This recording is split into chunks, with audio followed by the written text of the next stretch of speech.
Amanhã, 28 de julho, faz 80 anos da morte do mais famoso cangaceiro do Brasil. Herói ou bandido? Hoje no Panorama nós vamos falar dessa figura que se tornou um personagem da cultura popular. Vamos começar essa história em Mossoró, no Rio Grande do Norte, a cidade que enfrentou o Lampião. Quem conta pra gente é a repórter Penélope Dias, da UERN TV. A terra do sal, do sol e da liberdade tem também uma história de resistência e valentia. No ano de 1927, o crescimento econômico da pequena cidade de Mossoró chamava a atenção no interior nordestino. Era uma cidade muito próspera aqui de comércio, né, de indústria. Aqui em Mossoró, que foi um dos primeiros bancos, agência a ser instalado no interior do Rio Grande do Norte. Isso mostra como era grande aqui o movimento na cidade. Naquela época, o comércio de sal já era o maior do país. A população chegava a 20 mil habitantes. E atacar uma cidade com mais de 20 mil habitantes para cangaceiro não era uma coisa comum. Então eles levaram um tempo longo se programando, conseguindo armas e munição. Enquanto isso, chegavam os boatos aqui para a cidade, que os cangaceiros estavam se preparando para atacar Mossoró.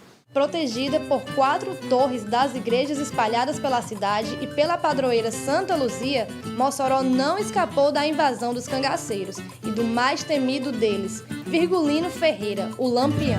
Ele cobrou do prefeito Rodolfo Fernandes a quantia de 400 contos de réis, o que equivale hoje a 20 mil reais, para que o bando não invadisse a cidade. O prefeito negou o pedido, alegando não ter dinheiro, e preparou a população para resistir ao ataque. O prefeito teve uma grande sacada. Quando ele começou a entender que era possível haver esse ataque, ele determinou às pessoas da cidade, quem não tivesse condição de se defender, que deixasse a cidade. Foi nessa estrada de ferro que mulheres, idosos e crianças embarcaram em um trem para a estação de Porto Franco, lá em Areia Branca. Mas foi também aqui, nesses trilhos que hoje estão enferrujados, que o bando de Lampião colocou os pés pela primeira vez em Mossoró. E nessa igreja, São Vicente, os civis moçoroenses montaram as trincheiras para se defender do ataque dos cangaceiros. O lugar ainda guarda as marcas do conflito e hoje é palco de um dos maiores espetáculos da cidade, contando a história do dia em que choveu bala no país de Mossoró. Ainda hoje chove bala em Mossoró!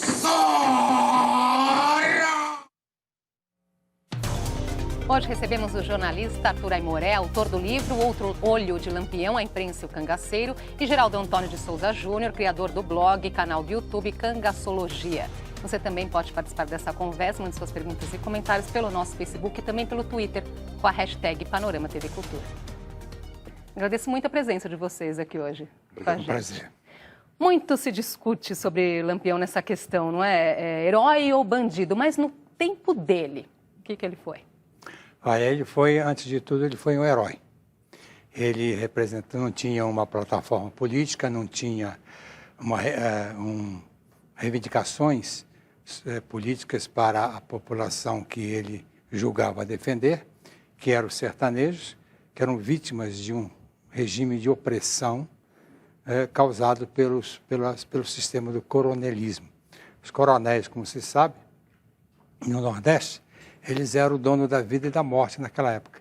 Eles que impunham suas próprias leis, impunham a sua própria justiça e faziam com que a população oprimida, o sistema de opressão, e essa população sertaneja sempre viveu numa situação de quase escravidão pela ação da exploração dos coronéis. Lampião lutava contra esse regime que era quase comparado, inclusive, a alguns historiadores, a um regime feudal. Quer dizer, eles tinham um sistema de próprias leis, tinham a própria milícia e que eram, na verdade, donos da vida e da morte no sertão.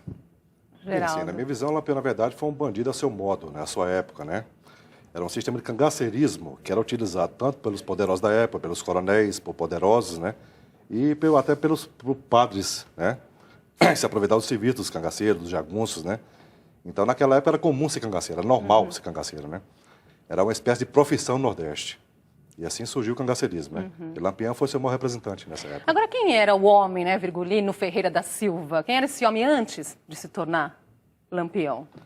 Ele começou, o pai tinha um pequeno sítio na fazenda, próximo à fazenda, uma grande fazenda, e ele era um almocreve. Almocreve é aquela profissão que levava víveres e levava peles e levava, enfim, produtos da roça para vender nas cidades.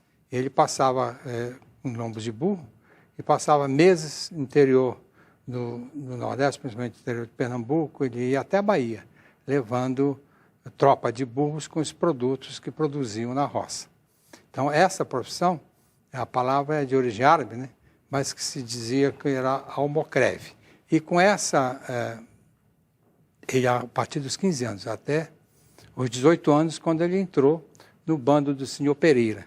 O Senhor Pereira era já um cangaceiro muito famoso e que tinha um bando já razoável de cangaceiros. E ele aprendeu tudo que ele sabia com o Senhor Pereira. E esse cangaceiro, no final da vida, se retirou para Minas Gerais, onde se tornou um pacato criador de gado. Agora, assim, qual é o motivo principal que fez com que ele criasse o seu bando? Assim, na verdade, assim, ele se envolveu com a questão, né, com um vizinho de cerca, de propriedade, né, chamado Zé Saturnino, né? Então começou desavença, insultos, né, agressões, até que chegou ao ponto de trocarem tiros, né? Então, resultado, Lampião, ele, junto com os irmãos, começou a se confrontar com o vizinho, Zé Saturnino, né? Então, daí gerou todo o confronto, toda a história, né? Os pais foram se obrigados a se mudarem, né? Moravam num sítio chamado Passagem das Pedras, depois foi para outro sítio, né? Nas proximidades de um povo chamado Nazaré, um local chamado Poço do Negro, e depois, posteriormente, foi para Alagoas. Né? Foi quando aconteceram os acontecimentos, né? A mãe de Lampião morreu, Zé Ferreira, pai de Lampião, morreu também em Alagoas, né? E aí ele entrou definitivamente no cangaço, né? Antes dele passar pelo bando do Senhor Pereira, ele teve junto com o bando dos Porcinos, né? Já fazia cangaço antes de ingressar no bando do Senhor Pereira. Quer dizer, já existiam outras figuras, Sim, outros já cangaceiros muito existiam antes. Sim, o muito Lampião antes Ele não foi o único cangaceiro, né? Mas foi o mais importante, o mais famoso. E por que o tornou o mais importante, o mais famoso? Justamente porque virou um mito, não é, Arthur? Porque ele se tornou um mito exatamente por isso. Porque ele, na verdade, ele tinha uma luta que era contra a opressão social. Ele queria terminar com o regime dos coronéis. Então, ele era admirado por isso, ele era destemido, ele era corajoso. E para os padrões da época, ele era um herói, né? Porque ele fazia uma luta contra as injustiças sociais, uma luta contra a quase escravidão dos sertanejos dentro desse contexto, né, do coronelismo.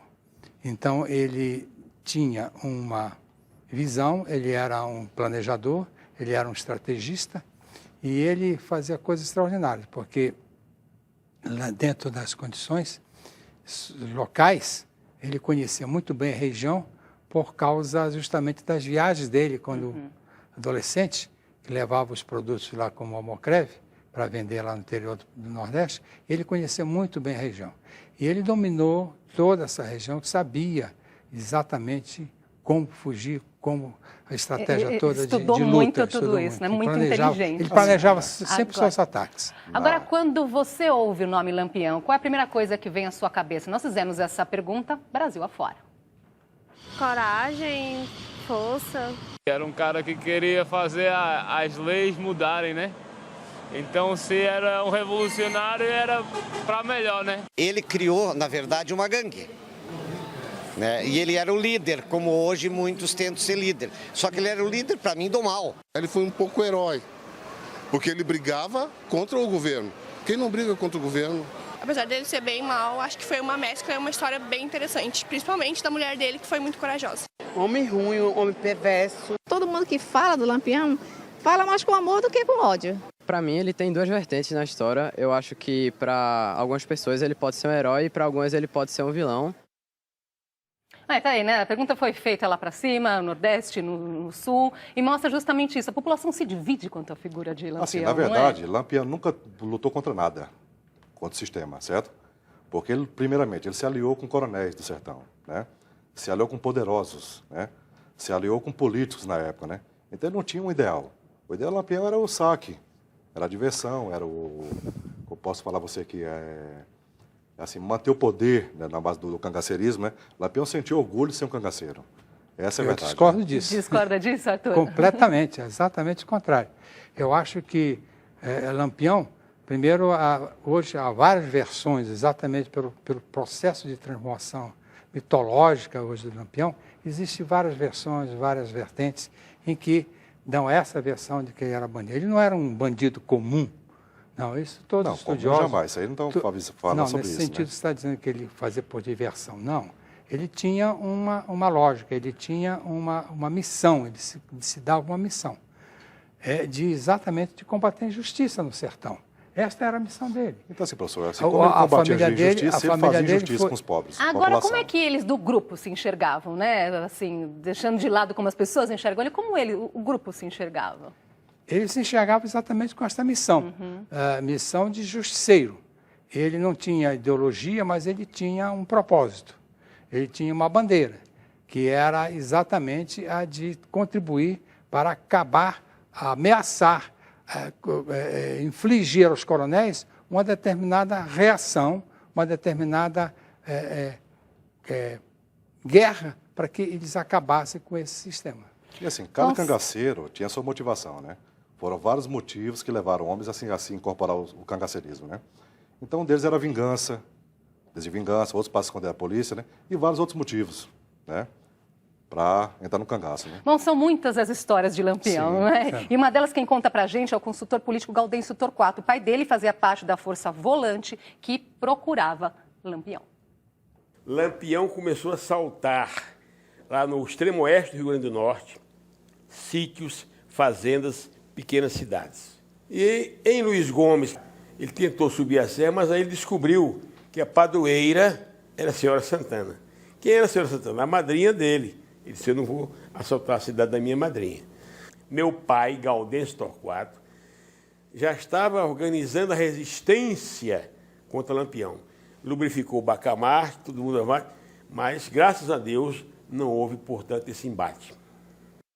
Pois é, salvo pela Santa, né? Aproveitar então para falar que relação eles tinham, então, Lampião e seu bando com a religião, porque lá em Mossoró até hoje tem as marcas de balas ali na igreja, né? No caso da história que o Gaudêncio contou, não, a cidade não foi invadida justamente porque era de sua padroeira. Então, justamente o misticismo, a religiosidade do sertanejo, né? O sertanejo em si é um povo religioso, né? E Lampião e os cangaceiros não eram diferentes. Eram sertanejos, né? Que foram incorporados ao cangaço. E assim viviam, né? Então eles paravam, rezavam, né? Combatiam, logo após um combate paravam para rezar, para agradecer os resultados, né? Então tinha essa questão da religiosidade na época do cangaço, né? Não parou de existir. A mesma religiosidade que existia no sertanejo do Nordeste, naquela época, né? Eu concordo. O Lampião era um homem místico. Ele andava com as medalhas dos santos de Santana, andava com a medalha, e ele era extremamente religioso. Ele realmente rezava, e ele acreditava, ele tinha um grande amigo, que era o padre Cícero, padre Inciso, que dava a ele alguns conselhos e tal. Ele nunca se colocou contra nenhum tipo de animosidade contra a igreja, nunca. E ele foi um homem extremamente generoso, ele era um homem generoso, porque quando ele fazia os assaltos, ele distribuía o butim entre a população pobre. Ele não ficava com o dinheiro, ele era uma espécie de Robin Hood, né? Então, assim, da história inglesa. Eu vou discordar do professor sobre o que ele está afirmando aqui, porque é o seguinte, Lampião e Padre Cícero se encontraram apenas uma vez na vida, né? As demais são especulações, não houve outros encontros, né? Pelo menos oficialmente. O encontro entre Lampião e Padre Cícero ocorreu em março de 1926, quando ele foi ao Juazeiro, né? Se incorporar aos batalhões patrióticos que dariam combate à Coluna Prestes na época, né? Não combateu. E assim, não chegou a combater, mas ele partiu, pegou o armamento, pegou munição, pegou o dinheiro do governo, né? E seguiu em busca da Coluna Prestes.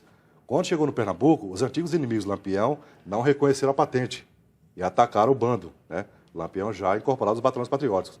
Então, a partir daí, o Lampião, não tendo a patente reconhecida, resolveu voltar para o cangaceirismo, o banditismo, no caso rural, né?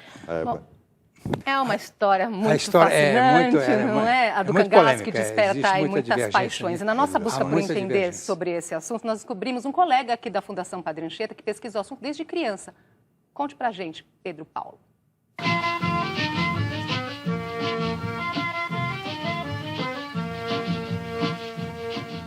Eu me interesso pelo estudo do cangaço, pela história de Lampião, desde os meus 8 anos de idade. Aquela peça de Ariano Suassuna, né? O Alto da Compadecida, que tem a figura dos cangaceiros, eu acho que isso despertou mais ainda. Foi quando eu tive acesso a um primeiro livro na escola e eu li alguma coisa sobre e me encantei. Me encantei pelo assunto, me encantei pelas roupas, pelo estilo de vida. Quando eu estive ali, de fato, aonde Lampião passou, aonde ele frequentou com seus cangaceiros, para mim foi eu imergir, foi eu mergulhar numa história que até então eu só conhecia através dos livros. O que será que desperta tanto interesse, mesmo tanto tempo depois, não é, Arthur? Pois é, exatamente a figura mítica. Ele tem uma força extraordinária porque ele representava uma indignação, ele representava um grito, né, de revolta contra a situação realmente de opressão do interior do Nordeste, que eram atrasados, o Nordeste nunca foi beneficiado, né, pelo governo, assim, em décadas e décadas de esquecimento. E aí ele era um grito de revolta, Lampião tinha um grito de revolta. E aí a gente, analisando a figura dele, que ele realmente não era um bandido. Ele era, antes de tudo, um herói e um resistente à opressão. Lampião, assim, Lampião era um cangaceiro, né? A sua época, a seu modo, né? Entrou para o cangaço por quê? Em busca de vingança, segundo ele, né? Dos inimigos. Vingança essa que nunca foi concluída na história, né? Todos os grandes inimigos de Lampião morreram de velhos. Nunca foi concluído e ele nunca foi julgado, não é? Ainda tem essa. Também é interessante. O processo, né, que a Promotoria Pública de Alagoas acabou instaurando, né, um inquérito policial, evidentemente depois o processo, e até hoje se acumulam mais de 50 volumes, e ele nunca foi julgado pela Justiça por falta de provas. Assim, na verdade, não foi só um processo, foram vários processos. Né? No Mossoró, Rio Grande do Norte, há um processo aberto, né? No Pernambuco, Garanhuns, há outro processo aberto, né? Então, são vários processos em andamento. Né? E ele não foi julgado por quê? Porque foi morto em Angico, no dia 28 de julho de 38, né? Ele, Maria Bonita e mais 9 cangaceiros do Bairro Lampião, né? Vamos aproveitar e falar daquelas imagens. Já apareceram um pouquinho daquelas imagens aí ilustrando a nossa conversa. São imagens do documentário Lampião, o Rei do Cangaço. As imagens foram feitas entre 1936 e 1937 por Benjamin Abraão. O material depois foi censurado, ficou anos aí nos porões da ditadura e restaurado pela Cinemateca. Como que foram esses registros? Quem eram os documentaristas desse tempo? Você quer falar? Assim, na verdade, o documentarista quem foi? Foi Benjamin Abraão Calil Boto, né? Um sírio-libanês, né? Que chegou no início do século no Brasil e foi morar no Juazeiro, né? A fama do Padre Cícero, naquele tempo, a ascensão do Juazeiro, né? E ele se dirigiu ao Juazeiro. Então, chegando no Juazeiro, ele ficou destacado no meio da população. O Padre Cícero manda chamar aquele homem à sua presença e quer saber quem ele é, né? Então, Benjamin Abraão se identifica como um filho de Belém, a terra de Cristo, nascimento de Cristo, né? Então, automaticamente, ele passou a conviver na casa paroquial junto com o Padre Cícero, né? E tornou-se um ajudante de ordens do padre. Após a morte do padre, ocorrida no dia 20 de julho de 1934, Benjamin Abraão procurou outro recurso para sobreviver, né? Então, no plano dele seria o quê? Fotografar e filmar Lampião, coisa que ele conseguiu em 1936. Filmar e fotografar o Lampião. Que são há uma únicas certa imagens, nisso, então. Me desculpe. Não, tudo bem. Estamos para debater o assunto. Eu acho que tem também muita divergência, justamente porque é uma história também que faz muito tempo, que tem várias vertentes, tem várias interpretações. Já era fotógrafo, tinha um estúdio em Fortaleza e ele foi contratado por um cineasta alemão. A história é um pouco diferente. Foi contratado por um cineasta alemão. O meu livro descreve em detalhes e com comprovações, com documentos. Ele foi contratado para exatamente filmar Lampião, que até então Lampião nunca dera uma entrevista na vida, Lampião nunca fora filmado ou fotografado. Então, assim, em suas ações. Eu respeito, Lampião fez mais de 200 assaltos. Eu respeito. Nós vamos precisar fazer um intervalinho aqui. A história é longa, né? Tem mais aqui que eu gostaria de trazer para vocês, mas no próximo bloco a gente volta já.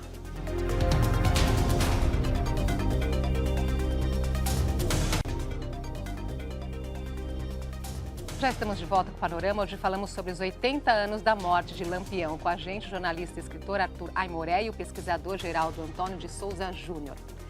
Arthur, aqui no seu livro Outro Olho de Lampião, a imprensa e o cangaceiro, você mostra justamente que a imprensa também se dividia em relação a esse assunto. Cada um também tinha uma interpretação diferente, não é? Havia uma dicotomia entre os jornais do Nordeste e os jornais do Sudeste. Os jornais do Nordeste, normalmente nominados pelos coronéis, muitos deles proprietários de jornais ou que tinham interesses ou faziam pressão político-econômica sobre esses jornais, davam uma visão de Lampião como se fosse um fascínora, como se fosse um bandido da pior espécie. E que assassino, bandido, fascínora sangrento, os jornais chamavam o Lampião. E no Sudeste, um pouco mais afastado daquela realidade, menos dependente do sistema, né, eles contextualizavam. Eles diziam que os Lampião era um problema social, né, representava ali uma questão social e que era preciso, primeiro, dar condições, né, de investimentos na infraestrutura do Nordeste, de saúde e tal, para que o chamado cangaceirismo não proliferasse, não continuasse como única forma de luta. Agora, o seu livro aqui traz várias citações interessantes. Entre elas fala, tem as roupas, né, que são um capítulo à parte. Tem um trecho aqui no livro que diz o seguinte: na cabeça, grande chapéu de couro macio de veado, batido na frente e atrás, com ornamentos de correias, bordas de algodão, e por aí vai. Quer dizer, chama muita atenção essa parte das roupas. Eles faziam as próprias roupas? Como que era isso? Assim, na verdade, Lampião costurava, fazia artefatos de couro, né? Outros cangaceiros também faziam, né? Mas quem incorporou a estética do cangaço, quem mudou a imagem do cangaço foi Dadá. Sérgio Ribeiro da Silva, mulher de Corisco, cangaceiro Corisco, né? Então, a partir de 1930, com a entrada da mulher no cangaço, começou a acontecer as alterações, né? As vestimentas foram sendo alteradas, os bonés foram sendo enfeitados, as cartucheiras, as mandalas, as estrelas Salomão no chapéu. Então, assim, começou a estética do cangaço a acontecer a partir do ano de 1930. Justamente com as mulheres, né, também, sim, com as mulheres.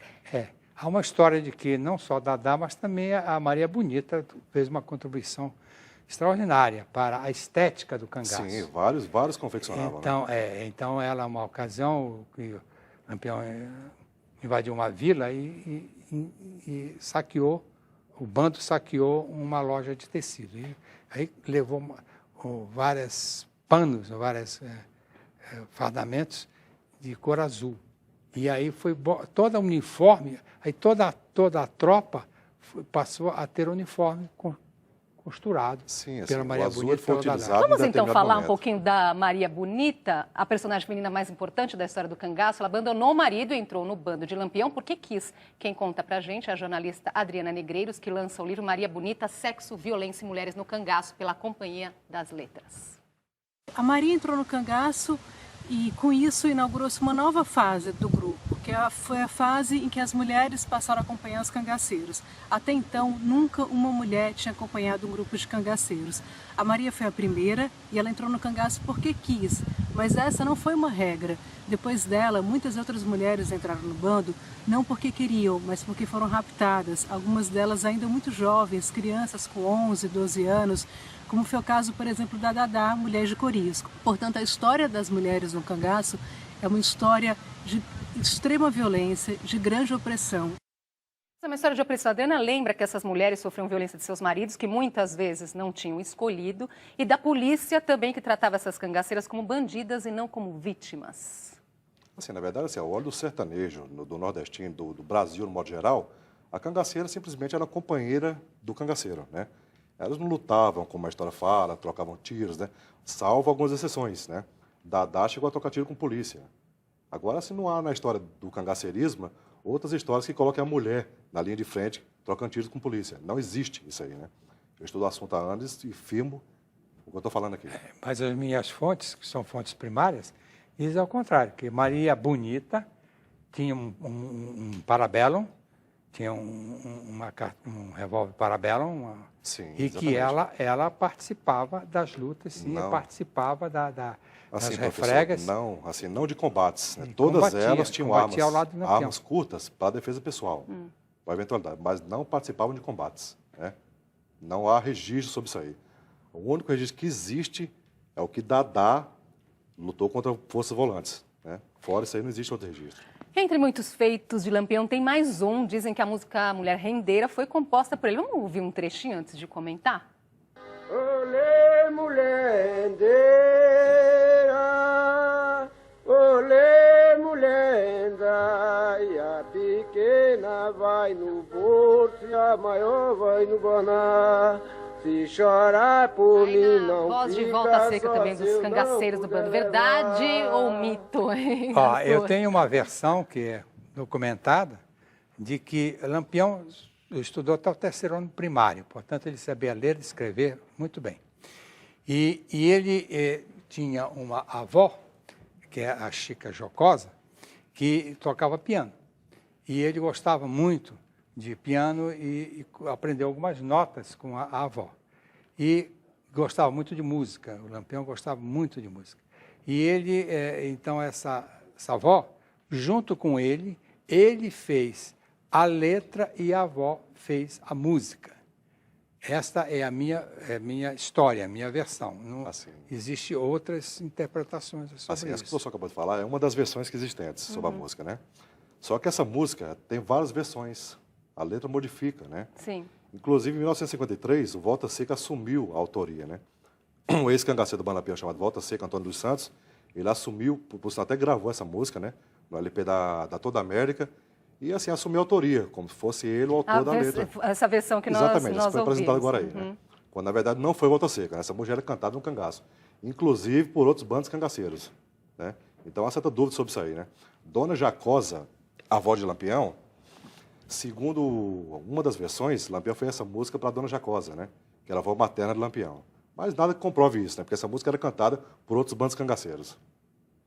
Agora, vou trazer aqui um outro legado aqui também, né, do cangaço. O ator Dionísio do Apode, que interpreta Lampião no Nordeste, ele lembrou de um importante legado do cangaço. Nós temos aí Imagine o Nordeste sem um chachado, sem... Claro, a literatura de cordel já existia, mas ela foi muito mais fortalecida porque as notícias da época, como existiam poucos jornais, eram dadas, as pessoas ficavam sabendo dos feitos de Lampião e seu bando através da literatura de cordel, através da poesia, por isso que tem muito mito, né, que o poeta ele tem uma licença poética e floreava, né, e contava, às vezes até coisa que não existiam, mas coisas que viraram mito, né?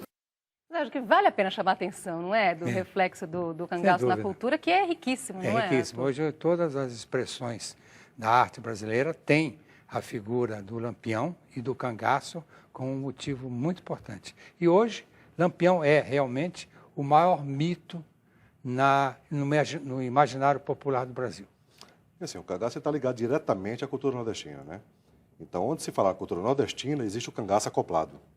Faz parte da nossa cultura, da cultura do nosso povo do Nordeste, né? Então, o que acontece? O cangaceirismo ele foi um divulgador da cultura nordestina. Então, assim, o chapéu de couro do cangaceiro faz parte, é um dos símbolos da cultura do Nordeste, da história do povo, né? Tanto que é mito, né? Que tem gente que diz que Lampião não morreu, não é? Sim, exatamente. É uma versão que fala que ele fugiu para Minas Gerais, né? E quem pesquisa sobre o assunto sabe que isso aí não é verdade. Não é verdade. Essa não aconteceu. Lampião foi morto no dia 28 de julho de 1938, na Grota do Angico. Nós vamos precisar andar mais nessa história aqui para chegar ao fim, então, finalmente. Quanto que o governo precisou se mobilizar, então, para acabar com o Lampião foi caçado durante 20 anos. Nunca foi preso. E ele foi caçado pela polícia militar, pela polícia de mais de 7 estados. E, inclusive, até pela Força Aérea Brasileira. Através dos aviões, a FAB tentava localizar o bando e bombardear o bando.